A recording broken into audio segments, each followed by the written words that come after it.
We are going to be talking about Holly Holm's take from this past weekend over how we should be protecting our children, which, by the way, she's 100% right on. But make sure you guys stick around for the full video because we're also going to be talking about the UFC as well, especially as far as it goes to countering the WOKE agenda. And I'm also going to be providing you guys a little bit of updates at the very end of the video. So make sure you guys stick around for the full video. With that there being said, let's go ahead and get it.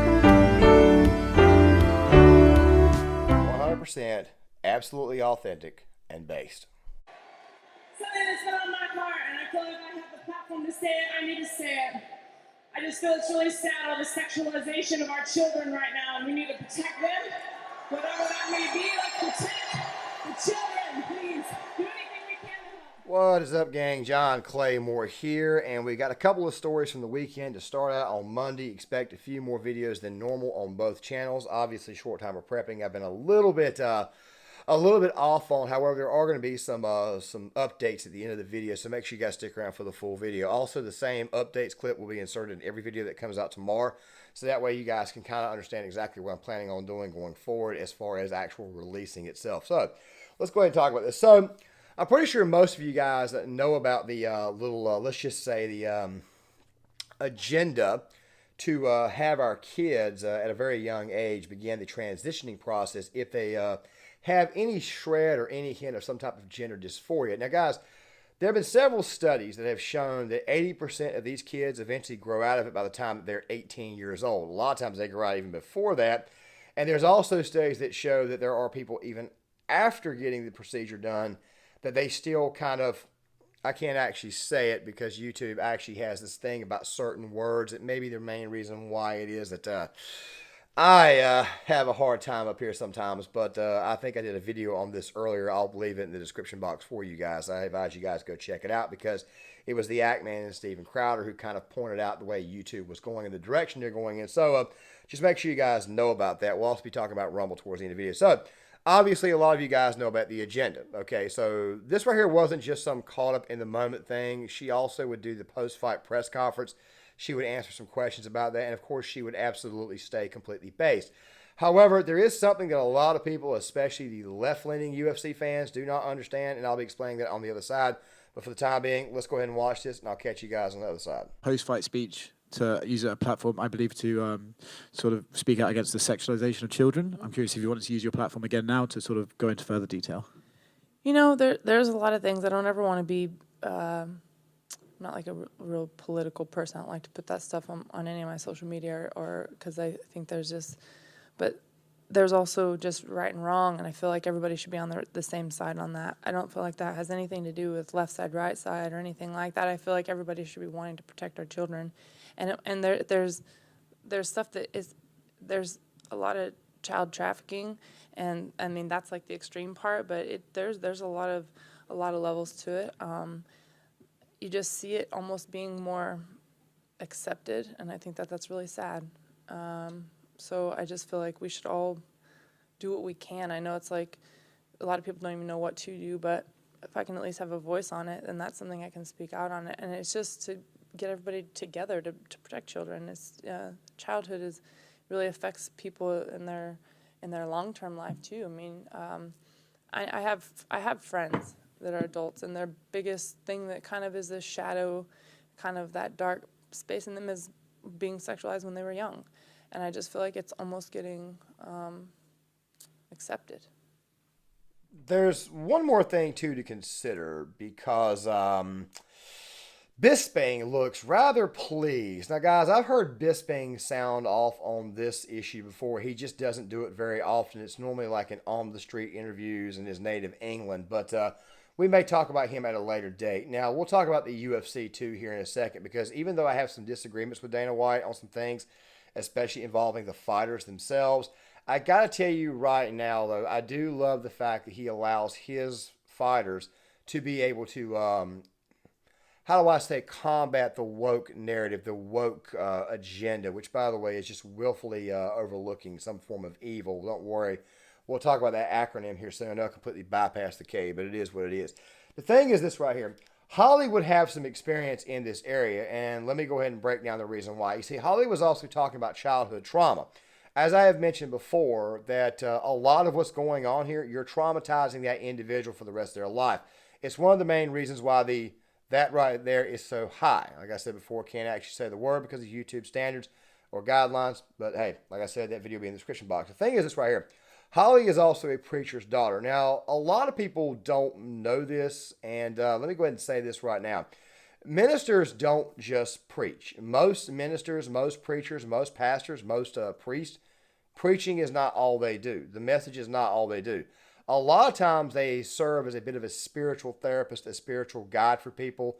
They oftentimes are marriage counselors. They oftentimes work with kids as a whole for just about every single issue in the world, especially if you're a youth pastor.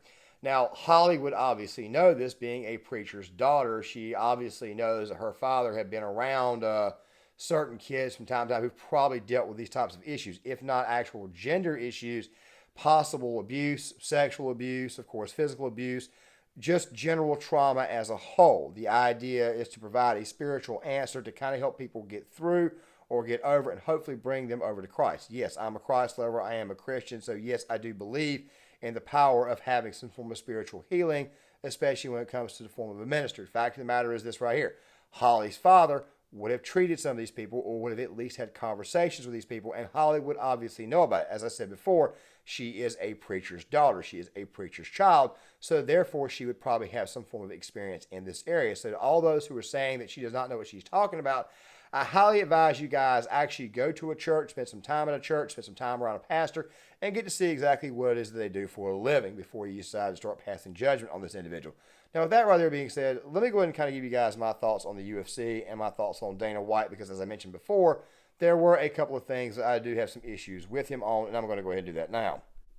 The main disagreements that I have with Dana at this moment in time is the fact that he allows certain fighters to do certain things. Like, for example, John Jones has popped on just about every single piss test with cocaine metabolites and illegal substances. He basically allowed Vitor Belfort to pretty much abuse TRT.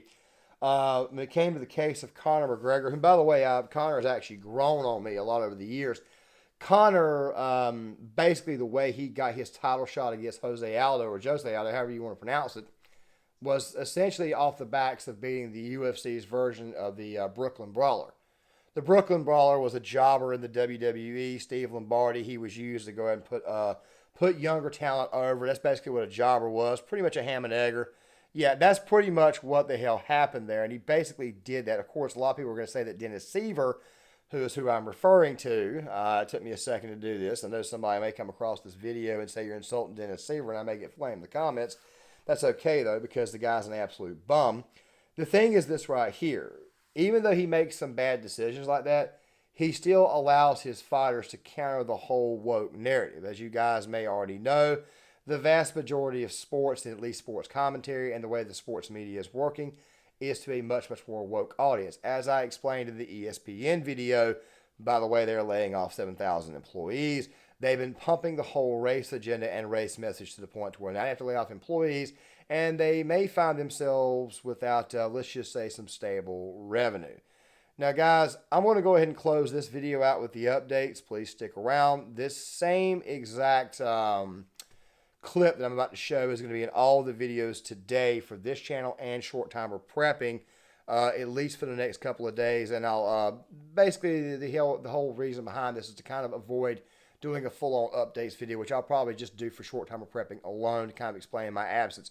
With that right there being said, guys, let's go ahead and get to that, and I'll go ahead and close things down. This section right here won't take very long. What we're going to be doing going forward, at least for the next few months, we're going to try this. What we're going to be doing is we're going to try to release at least 2 to 3 videos every day on this channel here, John Claymore, and at least 1 to 2 on Short Timer Prepping every day. The reason why is obviously for algorithmic purposes. I've got some time to do this. There are going to be a couple of spots this year where I'm not going to be able to post, but on those times where I'm out, you're probably going to get like a project, like a nice, good old-fashioned hour-long video. Obviously, the content's going to be a little bit longer. That is what YouTube wants.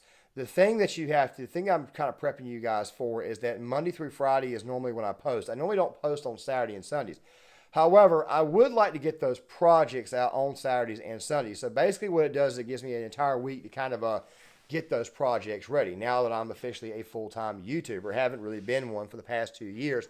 But now that I'm officially doing that, what it does is it allows me more time to get more overall research for those types of projects. And of course, I said, look, I want to wait till I have better technology. Yes, that's true. But at the same time, though, even when I get that better technology, the information could change. So we could always revisit those takes going forward. But that is the plan, is to try to get at least 1 to 2 of those types of videos out on Saturday or Sunday to tackle an issue like how the media manipulates, things of that nature there. That right there is what we're going to be looking to do. However, these videos that I'm doing right now are going to continue to come out, and I'm going to try to start releasing them once again on Rumble. The problem with Rumble is that, and I'll even do a video this week on asking the question if Rumble would ever overtake YouTube, because Steven Crowder has made some breakthroughs over there. And of course, you've even got some left-wing streamers going over too, which I don't think was the purpose why Rumble was created. And I'll have a video out on that, because I also think that those left-wingers are trying to go over there are probably going to find themselves without an audience soon. Fact of the matter is this right here. We're going to try to be doing these projects at least once or twice a week, probably on Saturday and Sundays. It just gives me more overall time to make a much, much broader one. So make sure you guys stick around for those. The same rule, by the way, is going to apply for short timer prepping going forward. Now, guys, with that right there being said, make sure you guys hit that like button. Subscribe if you're not already subscribed. Only about 25% of you guys who watch the content are subscribed. You guys can follow me on Facebook. I advise you guys do. Not to mention, when you follow me on Facebook, make sure you guys don't just watch the video on Facebook. Also hit the like button on the post itself, the actual link, so that way it will go through Facebook's algorithm. Make sure you guys do that. And with that being said, once again, I'd like to get you guys thoughts on this, the thoughts on the new system, and I'll see you guys later.